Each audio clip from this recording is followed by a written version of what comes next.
Brilliance Audio presents The Deadly Mystery of the Missing Diamonds by E Kinsey, performed by Simon Mattox and Elizabeth Knowlton. Singer Mickey Kent announced the Charleston, and the gentlemen of the Aristippus Club and their lady guests whooped their approval. As the band struck up the familiar tune, a startlingly beautiful young thing, her face aglow and her headdress askew, loudly proclaimed the dance to be the Capybara's Spats, earning her a cheer of her own. Skins Maloney looked out from behind his drum set at the wildly flailing dancers and smiled. He caught the eye of his old friend Barty Dunn and nodded towards a particularly uncoordinated gentleman dancing near the front of the low stage. He was half a beat behind the band, and his swivelling feet seemed in constant danger of tripping him up. But such was the look of unself-conscious pleasure on his doughy face that it was impossible to do anything but share his glee.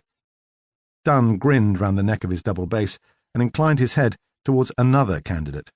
This one had no chin, and a neck so thin that his shirt collar appeared to be floating freely in mid-air.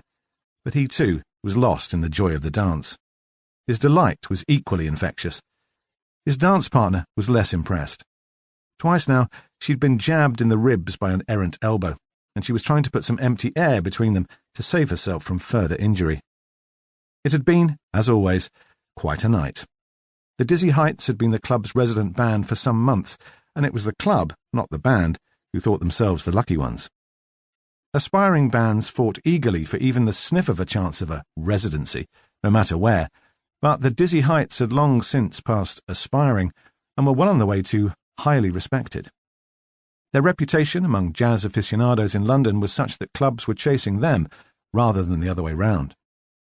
They had regular spots at a couple of the more fashionable jazz clubs on weeknights and kept Saturdays open for special bookings, of which there was never a shortage. But Friday nights were spent at the Aristippus Club, a gentleman's club in Mayfair that was experimenting with providing regular entertainment for its younger members. The older members had a more traditional view of what a gentleman's club should be, and still tutted impatiently if anyone so much as breathed too loudly in the reading room. But there was a new generation coming through, and they wanted some fun. A delegation had approached the band and a deal had been struck, not least because Skins was so amused by the club's nickname, Tipsy Harry's. It was always a lively crowd, who made up for in enthusiasm what they lacked in dancing talent and musical knowledge, and the band always had a splendid time. This evening's crowd, many of whom were there to celebrate the birthday of one of the members, had been among the most enthusiastic they had played for, and this, the third Charleston of the night, was the raucous climax to an already exuberant affair. There were cheers and applause as the band brought the song to a close. "Thank you, ladies and gentlemen," said Mickey through his tin speaking trumpet. "You've been a wonderful audience, and we've been the Dizzy Heights. Enjoy the rest of your evening. Good night." More cheers and applause followed, mingled with a few shouts of "Shame!" and "Just one more song." "Black Bottom!" called the Capybara Spats woman. "I told you to be careful where you sat," was the inevitable reply from her friend. Laughter, more cheering. The band left the stage and retired to the back room that had been reserved for them. Bottles of beer and a heaped plate of sandwiches awaited. "This is better than working for a living, eh, lads?" said Skins, as he put his drumsticks in his old army pack and helped himself to a cheese sandwich. Dunn was looking for a bottle opener. "How would you know?" he said. "You've never done a day's work in your life." "Well, no," conceded Skins, "but I've got a cracking good imagination. And my old man worked on the railways. I saw what proper work did to a bloke, and all I'm saying is I'd rather play a couple of hours for a bunch of bright young things than break my back laying track like my dad." Eustace Taylor, the band's trumpet player, had come into the room behind him. "Well, you do better to put a bit of effort into it, if you don't want to find out first-hand what it's like laying track," he said.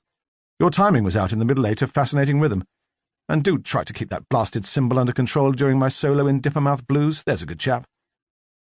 Skins rolled his eyes and shook his head, but said, "Right you are, Eustace. Always happy to receive your notes."